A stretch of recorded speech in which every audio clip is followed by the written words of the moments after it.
నమస్కారం, ఘంటారావానికి స్వాగతం. ముందుగా ప్రధానాంశాలు. సుస్థిర అభివృద్ధి లక్ష్యంగా స్వర్ణ గ్రామ పంచాయతీ కార్యక్రమం. 13,000కు పైగా పల్లెల్లో నేడు ఒకే రోజు గ్రామ సభలు. పుంగనూరులో పెద్దిరెడ్డి బినామీలకు 982 ఎకరాలు సంతర్పణ. జేసీ ఆర్డీఓలపై కేసుల నమోదుకు విజిలెన్స్ సిఫార్సు. ఏలూరు జిల్లాలో శివారు పొలాలకు అందని నీళ్లు. బీటలు మారుతున్న భూములు చూసి రైతుల్లో ఆందోళన.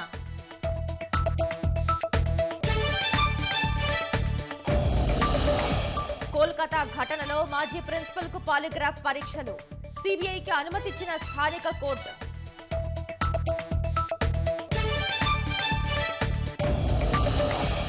156 ఔషధాలపై నిషేధం విధించిన కేంద్రం. జాబితాలో జ్వరాలు, నొప్పులు, ఎలర్జీలకు వాడే మందులు.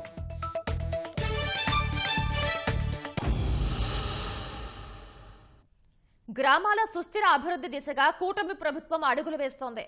పల్లెలు మళ్లీ పచ్చగా కళకళలాడేలా స్వర్ణ గ్రామ పంచాయతీ పేరుతో ప్రత్యేక కార్యక్రమానికి శ్రీకారం చుట్టింది. గ్రామాల అభివృద్ధికి 4 ప్రధాన ప్రణాళికలతో నేడు ఒకేసారి 13,326 పంచాయతీల్లో గ్రామ సభలు నిర్వహించనున్నారు. ఉపాధి హామీ పథకం పనులకు ఆమోదం తీసుకోనున్నారు. కోనసీమ జిల్లా కొత్తపేట మండలం వానపల్లిలో నిర్వహించే గ్రామ సభలో సీఎం చంద్రబాబు పాల్గొనుండగా, అన్నమయ్య జిల్లా రైల్వే కోడూరు మండలం మైసూరువారిపల్లె గ్రామ సభలో డిప్యూటీ సీఎం పవన్ కళ్యాణ్ పాల్గొంటారు. మిగిలిన మంత్రులు, ఎమ్మెల్యేలు గ్రామ సభల్లో పాల్గొంటారు. సిపి ప్రభుత్వ హయాంలో తీవ్ర నిర్లక్ష్యానికి గురైన గ్రామ పంచాయతీలను తిరిగి గాడిలో పెట్టేందుకు కూటమి ప్రభుత్వం స్వర్ణ గ్రామ పంచాయతీ పేరిట ప్రత్యేక కార్యక్రమం చేపట్టింది. 4 అంశాలతో గ్రామీణాభివృద్ధికి కార్యాచరణ ప్రణాళిక రూపొందించనుంది. రాష్ట్ర వ్యాప్తంగా 13,326 గ్రామ పంచాయతీల్లో ఒకే రోజున గ్రామ సభలు నిర్వహించనున్నారు. సర్పంచ్ అధ్యక్షతన నిర్వహిస్తున్న గ్రామ సభల్లో ప్రజలు పాల్గొని గ్రామీణాభివృద్ధికి ప్రభుత్వం నిర్దేశించిన 4 అంశాలపై చర్చించి తీర్మానం చేయనున్నారు.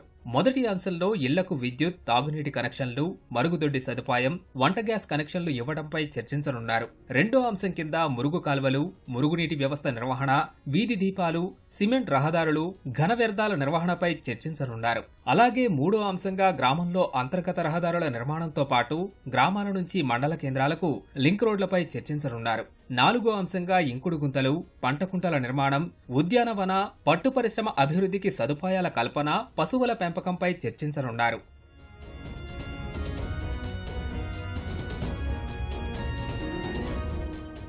గ్రామాల అభివృద్ధిలో కీలకంగా మారిన జాతీయ గ్రామీణ ఉపాధి హామీ పథకం అమలుకు కూటమి ప్రభుత్వం సరికొత్త ఒరవడిని తీసుకురానుంది.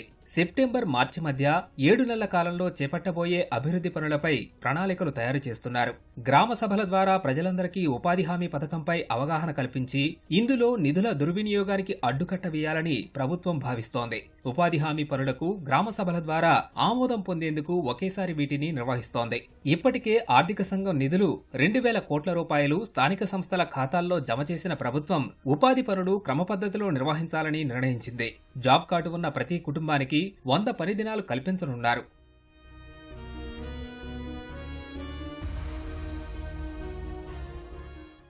గ్రామాలను స్వయం శక్తి కేంద్రాలుగా మార్చుకుందామని, అందుకే గ్రామ సభల్లో ప్రతి ఒక్కరూ పాల్గొనాలని డిప్యూటీ సీఎం పవన్ కళ్యాణ్ పిలుపునిచ్చారు. ప్రతి గ్రామంలో ఏ పనులు చేయాలో చర్చించి దగ్గరుండి చేయించుకోవాలన్నారు. గ్రామాల్లో ఏ పనులు చేస్తున్నారో ప్రజలందరికీ అర్థమయ్యేలా సిటిజన్ ఇన్ఫర్మేషన్ బోర్డులు ఏర్పాటు చేస్తామని పవన్ వెల్లడించారు. గ్రామాల ప్రత్యేకతలకు బ్రాండ్తో ఆదాయం పెంచుతామన్నారు. ఉప్పాడ, మంగళగిరి చీరలకు ప్రత్యేకమని, విశాఖ జిల్లా ఆనందపురం పూలకు, లేపాక్షిలో హస్తకళలకు, అరకు కాఫీకి ఇలా ప్రత్యేకతలు ఉన్న ఊళ్లను గుర్తించి బ్రాండ్ అభివృద్ధి చేసి పంచాయతీల ఆదాయం పెంచుతామన్నారు. పంచాయతీ భూముల్లో కలప పెంచి ఆదాయ మార్గాలను కల్పిస్తామని పవన్ కళ్యాణ్ పేర్కొన్నారు. రెండో తరం సంస్కరణలతో పంచాయతీ మలిదశ విప్లవం మన ఆంధ్ర రాష్ట్రం నుంచే మొదలు పెడుతున్నాం. ఆ సంస్కరణలు కొనసాగింపుగా గ్రామ సభలు నిర్వహిస్తున్నాం. గ్రామ సభ అంటే ఒక 10 మంది చేరడం కాదు, గ్రామాభివృద్ధికి బాధ్యత తీసుకోవటం, మన గ్రామాన్ని మనమే పరిపాలించుకోవడం, సాధారణ పంచాయతీలను స్వయం శక్తి పంచాయతీలుగా సాకారం చేసుకునేలా మేము ఈ పంచాయతీల గ్రామ సభల్లో పాల్గొనండి, దిగ్విజయం చేయండి. అలాగే ప్రతి పంచాయతీకి ఒక యూనిక్ గుణం ఉంటుంది, ఒక ప్రత్యేక గుణం ఉంటుంది. ఇప్పుడు మనకి విశాఖపట్నం ఆనందపురం విలేజ్, ఆనందపురం మండలం విశాఖపట్నం లాంటి చోట ప్రత్యేకత అక్కడ పువ్వులు. అక్కడి నుంచి పువ్వులు ఎక్స్పోర్ట్ చేసే విధంగా కొన్ని ప్రత్యేకించి పెట్టుకోవచ్చు మనం. అలాగే అరకు కాఫీ మన అరకు విలేజ్ నుంచి వస్తుంది. అలాగే ప్రతి మంగళగిరిలో మన చీరలు కానీ, మన సత్యసాయి జిల్లాలో లేపాక్షి కానీ, అలాగే ఒంగోలు జిల్లాలో చీమకుర్తి గ్రామం కానీ, బాపట్నంలో వేటపాలెం కానీ, కృష్ణా డిస్ట్రిక్ట్లో చిలకలపూడి కానీ, ఇలాంటి ఏ జిల్లాలో ఏ పంచాయతీలు తీసుకున్న కొన్ని ప్రత్యేకతలు ఉన్నాయి. సో మీ పంచాయతీల ప్రత్యేకత ఏంటి, దాన్ని కూడా రేపు గ్రామ సభల్లో తదుపరి గ్రామ సభల్లో ఇవన్నీ నిర్ణయించుకోమని చెప్పాం. So we would like to promote that part. Sarpanch అధ్యక్షతన జరిగే గ్రామ సభల్లో ఏ పనులు చేపట్టాలన్నా నిర్ణయాధికారం గ్రామస్తులకే అప్పగించనున్నారు.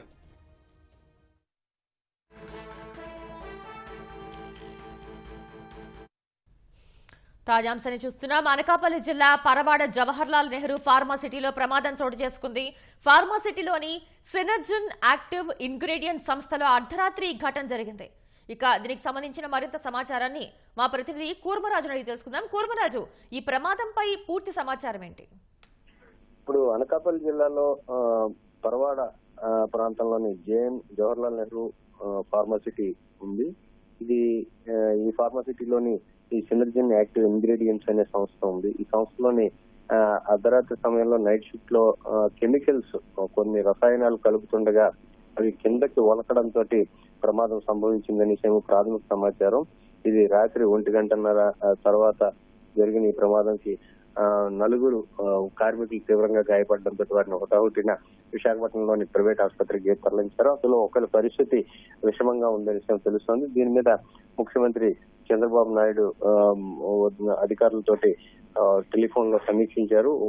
ఉన్నతాధికారులు వెంటనే ఆ పరిశ్రమకు వెళ్లి జరిగిన ఘటన మీద ఆరా తీయాలి, అలాగే గాయపడిన కార్మికులకు మెరుగైన వైద్య సేవలు అందించాలని ఆయన చాలా స్పష్టంగా ఆదేశించడం జరిగింది. హోంమంత్రి అనితతో కూడాను ఆయన ప్రత్యేకంగా మాట్లాడి హుటాహుటిన ఆసుపత్రికి వెళ్లి వారి బాధితులను పరామర్శించి వారికి కావాల్సిన వైద్య సదుపాయాలన్నింటినీ అందించాలని ఆదేశించడం జరిగింది. మరి కొద్దిసేపట్లో ఇండస్ ఆసుపత్రిలో చికిత్స పొందుతున్న ఈ 4 కార్మికుల్ని వాళ్ళ కుటుంబాలు పరామర్శించి వాళ్ళ కుటుంబాలకి ధైర్యం చెప్తారు. అయితే ప్రధానంగా ఈ అంటే అచ్యుతాపురంలోని ఫార్మసీలో ప్రమాద ఘటన జరిగి 48 గంటలు గడవక ముందే మళ్ళీ ఈ ప్రమాదం చోటు చేసుకోవడంతో పారిశ్రామిక వర్గాలన్నీ ఉలిక్కిపడుతున్నాయి. ఎందుకంటే ఫార్మాసిటీల్లో ఇటువంటి ప్రమాదాలు సాధారణంగా జరిగేవి అయినప్పటికీ కూడా ప్రమాదాలు నివారించేందుకు ఉన్న అవకాశాలని వాటిని వెంటనే పరిష్కార మార్గాలుగానే ఎంచుకోవాలని ఇప్పటికే నిపుణులు సూచిస్తున్నారు. ఈ తరుణంలోని ఖచ్చితంగా భద్రతా ప్రమాణాలు, భద్రతా చర్యల మీద అన్ని పరిశ్రమలు పునఃసమీక్షించుకోవాల్సిన అవసరం ఏర్పడింది. అయితే కూర్మరాజు, ఈ ఫార్మాసిటీ ప్రమాదానికి సంబంధించి యాజమాన్యం ఏమైనా స్పందించిందా? యాజమాన్యం ఇంతవరకు అంటే వాళ్ళు స్పష్టంగాను ఈ 4 గాయపడ్డారని వాళ్ళు బయటికి చెప్పడం జరిగింది. అయితే యాజమాన్యం ఇంతవరకు ఏ రకమైన ప్రకటన వాళ్ళ నుంచి వెలువడలేదు. ఇది ఎన్ని గంటలకు జరిగింది, ఎలా జరిగింది, ఏమేమి రసాయనాలు కలుపుతుండగా ఈ ప్రమాదం జరిగింది, ఇటువంటి ప్రమాదాలను నివారించేందుకు వాళ్ళ దగ్గర ఉన్న అవకాశాలు ఏంటి, వాటిని ఎట్లా ఉపయోగించుకున్నారు, ఈ కార్మికులకి ప్రాథమికంగా అక్కడ ఏ చికిత్స అందించారు, ఈ అన్ని వివరాలు కూడా వాళ్ళు ఒక ప్రకటన రూపంలో వెలువరించాల్సి ఉంటుంది. ఇప్పటి వరకు ఆ ప్రకటన రూపంలో వెలువరించలేదు. దీనికి సంబంధించి జిల్లా పరిశ్రమల అధికారులు వీరంతా కూడాను ఆ పరిశ్రమ దగ్గరికి వెళ్ళడం జరుగుతుంది. ధన్యవాదాలు కూర్మరాజు.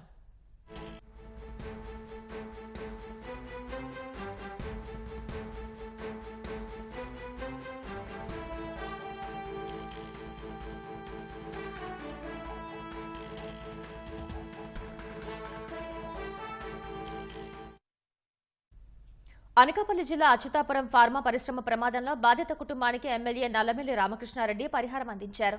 ప్రమాదంలో అనపర్తి నియోజకవర్గం బిక్కవోలుకు చెందిన కొప్పర్తి గణేష్ కుమార్ మృతి చెందారు. ఆయన మృతదేహం గత అర్ధరాత్రి బిక్కవోలుకు చేరుకుంది. దీంతో ఎమ్మెల్యే నల్లమిల్లి రామకృష్ణారెడ్డి మృతుని కుటుంబ సభ్యుల్ని పరామర్శించి ప్రభుత్వం తరపున ప్రకటించిన కోటి చెక్కును అందజేశారు. బాధిత కుటుంబానికి ఎన్డీఏ ప్రభుత్వం అండగా ఉంటుందని భరోసా ఇచ్చారు.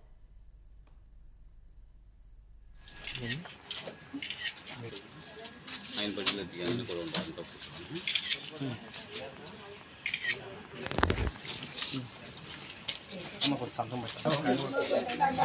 కొడుకేసి బాబు, నా కొడుకు ఇలా అయిపోయింది. నాకే ఆధారం లేదని, నాకే దిక్కు లేదని నేను అనడలేకపోయాను.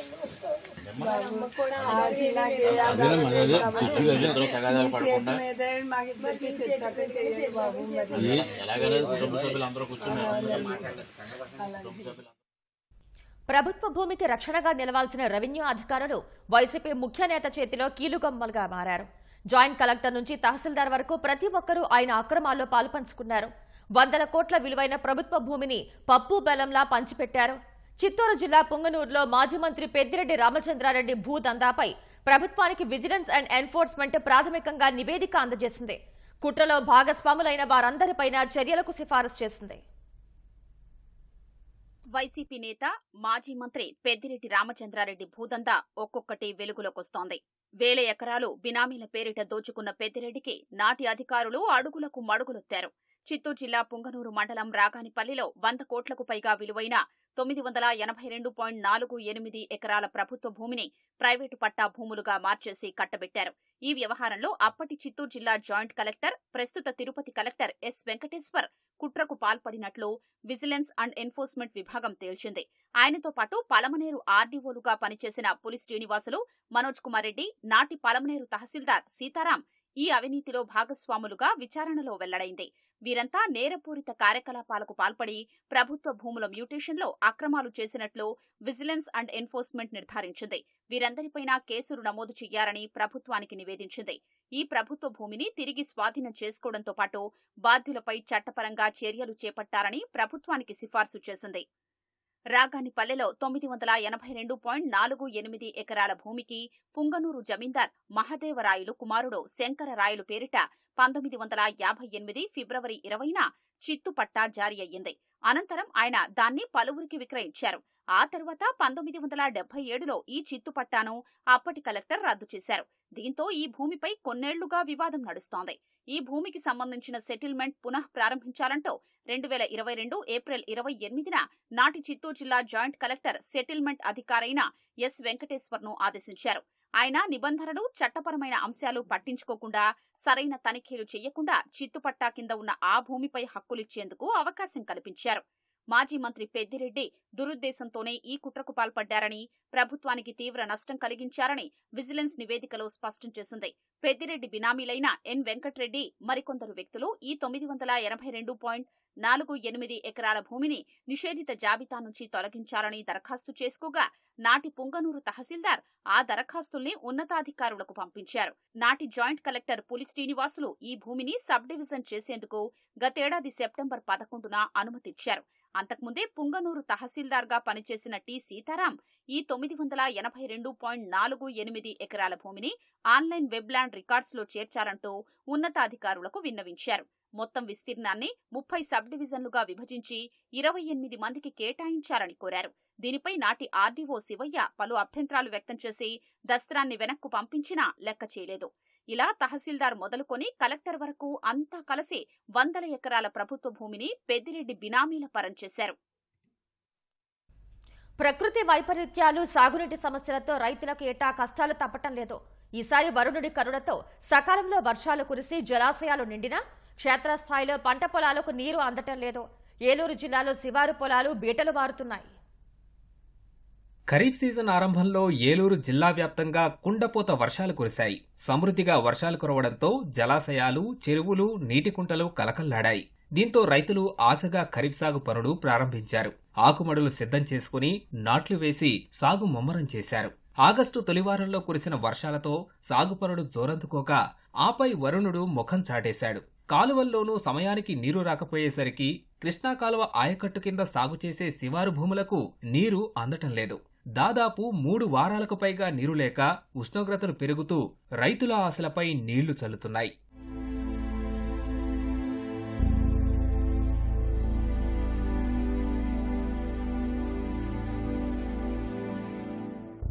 ఏలూరు జిల్లా దెందులూరు నియోజకవర్గంలోని కాలువల్లో నీరు లేక పైనుంచి రాక రైతుల కళ్ల ముందే పంట పొలాలు బేటలు వారుతున్న పరిస్థితి నెలకొంది. ముఖ్యంగా ఏలూరు, కృష్ణా కాల్వ కింది ఆయకట్టు పరిస్థితి దయనీయంగా మారింది. ఏలూరు మండలం మాదేపల్లి, కాట్లంపూడి, పోనంగి ప్రాంతాల్లో సుమారు 1000 ఎకరాలకు పైగా పంటలకు నీరు అందటం లేదు. ఇదే పరిస్థితి కొనసాగితే పెట్టుబడులు, పడిన శ్రమ వృధాగా పోతుందని రైతులు ఆవేదన వ్యక్తం చేస్తున్నారు. కౌలు రైతునండి. వర్షం నీళ్ళతో ఉడుపులు ఊడ్చామండి. ఊడ్చి 20 రోజులు అయిపోయింది. కాలం సరిగ్గా రాక మొత్తం ఎండిపోయినాయండి. ఊడ్చాక నీరు లేకపోతే ఎరువు వేసినా చచ్చిపోద్దండి ఉన్న వరి. అయితే వర్షాలు కూడా ఒక 20 రోజుల నుంచి ఆగిపోయినాయి. పడతలేదు, వర్షాలు పడతలేదు, కాలువ రావట్లేదు. మాకు శివర భూముల వలన రావట్లేదండి నీరు. అధికారులు వస్తుంది, నీరు వస్తుంది, మీరు కంగారు పడమాకుండా వదిలేమో అంటున్నారండి. కాలువలో చెత్తది శుభ్రం చేసి శివర భూముల వాళ్ళకల్లా నీరు అందించాలని కోరుకుంటున్నాం. వర్షాలకు ఊడ్చేసామండి. ఇప్పుడు కాలువలో రావట్లేదు.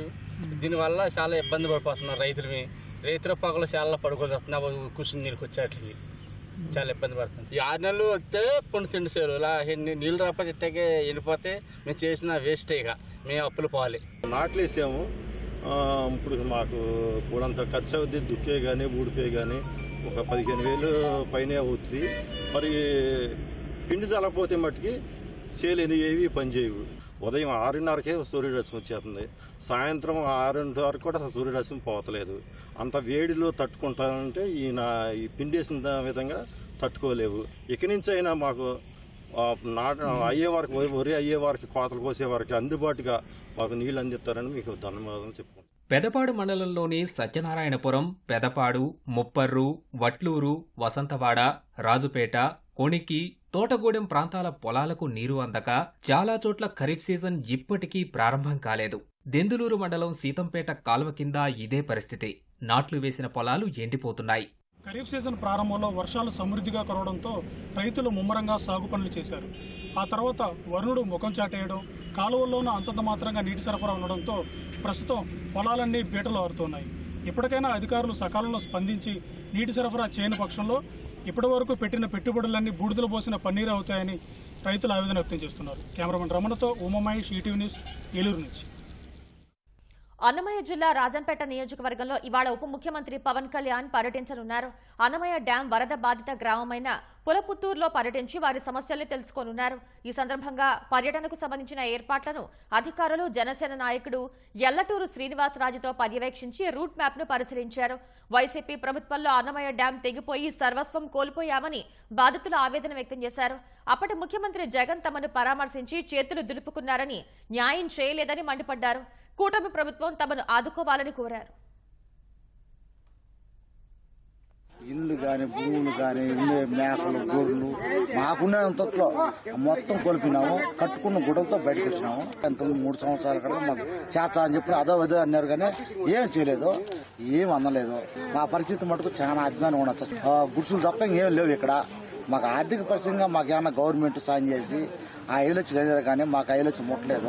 1 లక్ష రూపాయలు చేతిలో పెట్టినారు. ఆ 1 లక్ష రూపాయలు కట్టి ఏం జరగలేదు సార్. అది ఈ గవర్నమెంట్ అయినా వచ్చే పవన్ కళ్యాణ్ మాకు ఆదుకొని మాకేదన్నా కొద్దిగా ఉండేదానికి ఇల్లు వాకైనా శుద్ధపరిస్తే మేము మా బిడ్డలను కొద్దిగా ఉంటాం సార్. వైఎస్ఆర్సీపీ ప్రభుత్వంలో మాకు అన్నమయ్య డ్యాం కొట్టుకొని పోయారు. మా ఊరు పూర్తిగా నష్టపోయింది ఇప్పుడు. కానీ ఈ 3.5 సంవత్సరము ఏం జరిగింది ఏం లేదు. ఇక్కడ 3 పైర్లు పండే పొలాలు మావన్నీ కూడా. అట్లాంటి పొలాలు ఇప్పుడు మొత్తం ఇసుకంతా ఉంది. పొలాల్లో పైరు పెట్టే పరిస్థితి అయితే లేదు. అదేవిధంగా మా ఊర్లో అయితే ఇంతకు ముందు ఒక 3,000 నుంచి 4,000 ఆవులు ఉండేవి మాకు. ఇప్పుడు అట్లాంటి వరదల్లో సుమారుగా కొట్టుకొని పోయి ఆవుల మీద జీవనాధారం సాగించే వాళ్ళు మనుషులను వాళ్ళందరూ కూడా ఈరోజు ఏ సంపాదన లేక కూలి పనులకు పోయే పరిస్థితి అయిపోయింది వాళ్ళది. అదేవిధంగా ఇంతకు ముందు మాకు ఇప్పుడు ఇంటి పట్టాలు ఇచ్చి ఇళ్లు కట్టిస్తున్నారు. ఆ కట్టిన ఇళ్లలో నాణ్యత లేదు. ఫస్ట్ అన్నీ కూడా ఇప్పుడు గవర్నమెంట్ కాంట్రాక్టర్ కట్టిన ఇళ్లలో 90% అన్నీ కూడా ఇళ్లలో నీళ్లు కారుతూనే ఉన్నాయి. ఇంకా కొన్ని బేస్మట్టం లెవెల్లోనే ఉన్నాయి. ఇంకా కొంతమందికి పట్టాలు మంజూరు చేయని వాళ్ళు కూడా ఉన్నారు, ఇంకా తీసుకోని వాళ్ళు అసలే. ఇట్లాంటి చాలా సమస్యలు ఉన్నాయి ఊర్లో. ఈ ప్రభుత్వం మాకు ఏదైనా న్యాయం చేస్తుందని ఆశిస్తున్నాం. వైసీపీ ప్రభుత్వంలో పెట్టుబడులు పెట్టేందుకు పారిశ్రామికవేత్తల్లో సన్నగిల్లిన నమ్మకాన్ని పునరుద్దరిస్తున్నామని మంత్రి లోకేష్ స్పష్టం చేశారు. కొత్త పరిశ్రమల ఏర్పాటుకు అనుకూల విధానాలను రూపొందించడానికి కృషి చేస్తున్నామన్నారు.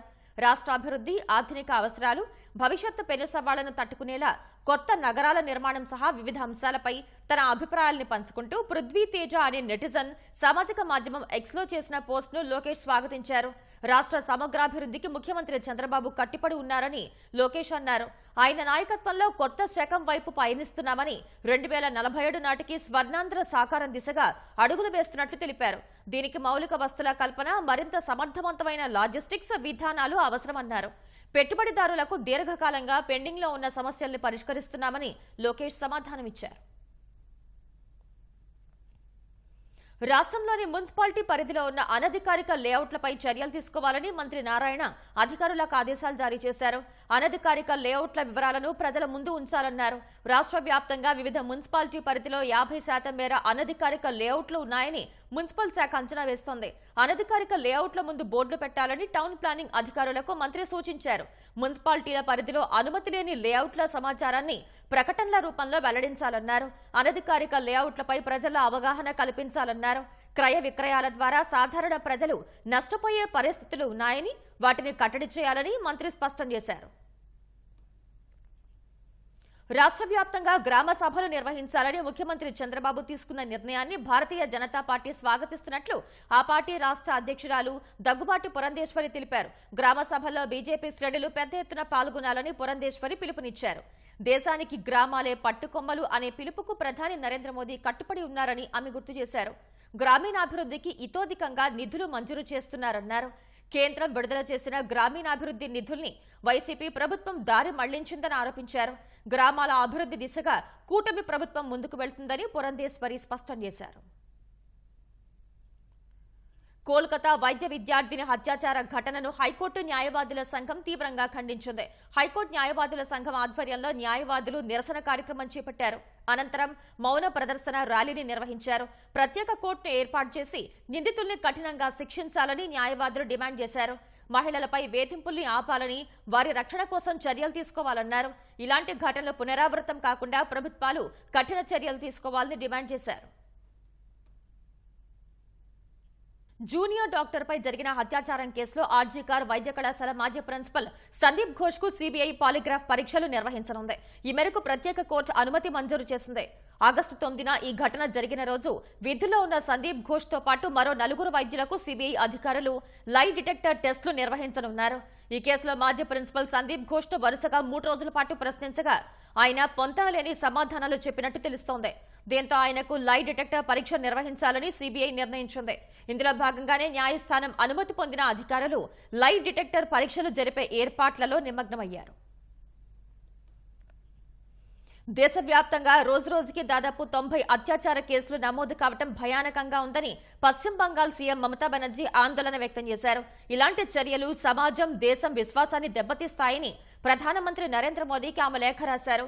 ఈ దురాగతాలకు ముగింపు పలకటం ద్వారా మహిళలు సురక్షితంగా ఉన్నామని భావించేలా చేయటం మనందరి కర్తవ్యమని మమతా లేఖలో పేర్కొన్నారు. అందుకోసం మహిళలు, చిన్నారులపై జరుగుతున్న లైంగిక దాడుల నియంత్రణ కఠిన చట్టాన్ని తీసుకురావాలని ప్రధానమంత్రిని కోరారు. అత్యాచార కేసులో విచారణ జాప్యం లేకుండా ఫాస్ట్ ట్రాక్ కోర్టుల్ని ఏర్పాటు చేయాలని విజ్ఞప్తి చేశారు. బాధితులకు త్వరగా న్యాయం అందించేలా విచారణను 15 రోజుల్లోనే పూర్తి చేయాలని మమతా తన లేఖలో వివరించారు. కోల్కతాలో జూనియర్ వైద్యురాలిపై జరిగిన అత్యాచార ఘటన కలకలం రేపిన నేపథ్యంలో మమతా బెనర్జీ ప్రధానికి లేఖ రాయటం ప్రాధాన్యం సంతరించుకుంది. రోగులకు ముప్పు తెచ్చే అవకాశం ఉందనే కారణంతో కేంద్ర ప్రభుత్వం 156 రకాల ఔషధాలను నిషేధించింది. వాటిలో జ్వరం, జలుబు, నొప్పులు, అలర్జీలకు వాడే మందులు కూడా ఉన్నాయి. స్థిర మోతాదులో 2 అంతకంటే ఎక్కువ క్రియాశీల ఔషధ పదార్థాలను కలిపి వాడే మందులను కాక్టైల్ డ్రగ్స్ అని వ్యవహరిస్తారు. ఎసెక్లోఫెనాక్ 500 mg, పారాసెటమాల్ 125 mg మాత్రల్ని, mefenamic acid, paracetamol injection, cetirizine HCl మందుల్ని కేంద్రం నిషేధిత జాబితాలో చేర్చింది. ఈ మేరకు నోటిఫికేషన్ విడుదల చేసింది. సురక్షితమైన ప్రత్యామ్నాయ మందులు ఉండగా ఫిక్స్డ్ డోస్ కాంబినేషన్ ఔషధాలను వాడటం ప్రమాదకరమని అందులో పేర్కొంది. అల్ ఖైదా ఉగ్రవాదుల్ని ఢిల్లీ పోలీసులు పట్టుకున్నారు. జార్ఖండ్, రాజస్థాన్, ఉత్తరప్రదేశ్ కు చెందిన 11 మందిని అరెస్ట్ చేయడంతో పాటు మరో 3 అదుపులోకి తీసుకున్నారు. వారి నుంచి పలు ఆయుధాలు స్వాధీనం చేసుకున్నారు. ఇంటెలిజెన్స్ సమాచారం ఆధారంగా ఆయా రాష్ట్రాల పోలీసుల్ని సమన్వయం చేసుకుని ఢిల్లీ పోలీసులు ఈ ఆపరేషన్ నిర్వహించారు. ఖిలాఫత్ ప్రకటించి దేశంలో ఉగ్రదాడులు చేయాలన్నది ముష్కరుల లక్ష్యమని ఢిల్లీ పోలీసులు తెలిపారు. రాజస్థాన్లోని ఆరావళి కొండలు సహా వివిధ ప్రదేశాల్లో ఆయుధాల వాడకంపై శిక్షణ పొందిన 6గురిని భివాడీలో అరెస్ట్ చేసినట్లు చెప్పారు. ఆ తర్వాత రాంచీలో మరో 5గురిని అరెస్ట్ చేసినట్లు తెలిపారు.